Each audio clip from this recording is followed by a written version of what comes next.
Haleluya, puji Tuhan, salam sehat, shalom Bapak Ibu Saudara dikasih Tuhan.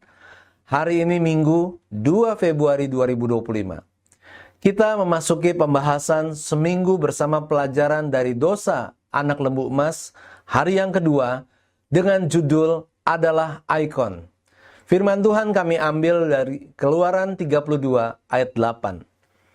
Segera juga mereka menyimpang dari jalan yang telah kuperintahkan kepada mereka. Mereka telah membuat anak lembu tuangan, dan kepadanya mereka sujud menyembah dan mempersembahkan korban sambil berkata, "Hai Israel, inilah Allahmu yang telah menuntun engkau keluar dari tanah Mesir." Salah satu pengertian ikon adalah seseorang atau sesuatu yang melambangkan suatu nilai, suatu era, suatu komunitas, dan sebagainya. Bagi banyak orang, ikon juga dipahami sebagai simbol. Ikon berasal dari kata Yunani, eikenal, yang berarti nampak atau menyerupai. Ikon bisa berupa gambar, bisa juga berupa patung, bahkan bisa berupa manusia. Contohnya, Mahatma Gandhi adalah ikon atau simbol dari perlawanan tanpa kekerasan. Dari pemahaman ini kita bisa simpulkan bahwa ikon bukanlah benda yang sesungguhnya, hanya merupakan gambaran saja dari benda yang dimaksud. Pengalaman bangsa Israel di kaki Gunung Sinai menjelaskan kepada kita mengenai sebuah ikon dan bagaimana mereka tidak mewaspadai sesuatu yang berbahaya bagi mereka. Bangsa Israel minta dibuatkan Allah.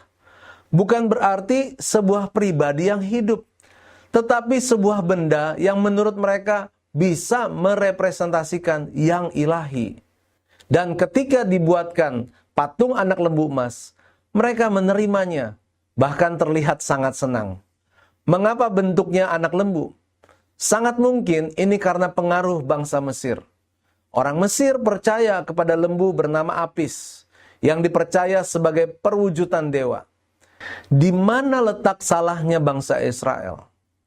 Keluaran 32 ayat 8 menjawab, segera juga mereka menyimpang dari jalan yang kuperintahkan kepada mereka. Mereka telah membuat anak lembu tuangan, dan kepadanya mereka sujud menyembah dan mempersembahkan korban sambil berkata, "Hai Israel, inilah Allahmu yang telah menuntun engkau keluar dari tanah Mesir." Perhatikan, bangsa Israel menjadikan ikon itu setara dengan Tuhan. Bangsa Israel sujud menyembah ikon itu, menekuk lutut, kemudian mencium patung anak lembu emas itu adalah bentuk penyembahan mereka kepadanya. Bandingkan Hosea 13 ayat yang kedua. Mereka mengabaikan firman, jangan sujud menyembah kepadanya atau beribadah kepadanya.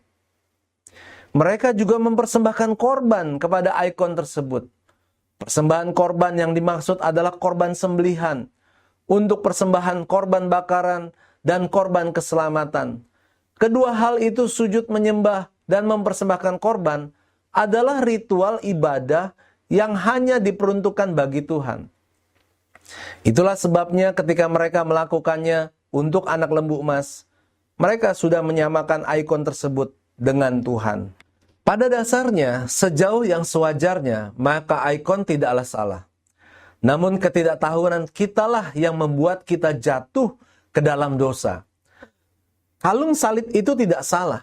Namun ketika kita memperlakukan kalung salib itu melebihi yang sewajarnya, itu salah.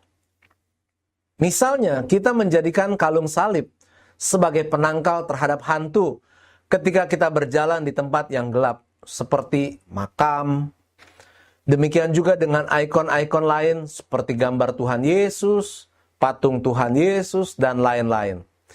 Ingat bahwa ikon tetaplah ikon. Jangan memposisikan dan memperlakukannya lebih daripada itu, apalagi menganggapnya sesuatu yang ilahi. Kata-kata bijak, ikon tetaplah ikon. Jangan memperlakukannya melebihi hal itu, apalagi menyamakannya dengan Allah. Bapak Ibu, mari kita akan berdoa untuk menutup renungan pada hari ini. Bapa, beriku hikmat dan kepekaan, supaya aku tidak memposisikan dan memperlakukan sebuah ikon menyamai Engkau. Dalam nama Tuhan Yesus kami berdoa dan mengucap syukur. Amin. Puji Tuhan, kami berharap renungan hari ini menjadi berkat untuk Bapak Ibu semua. Selamat beraktivitas, Tuhan Yesus menyertai dan memberkati. Amin.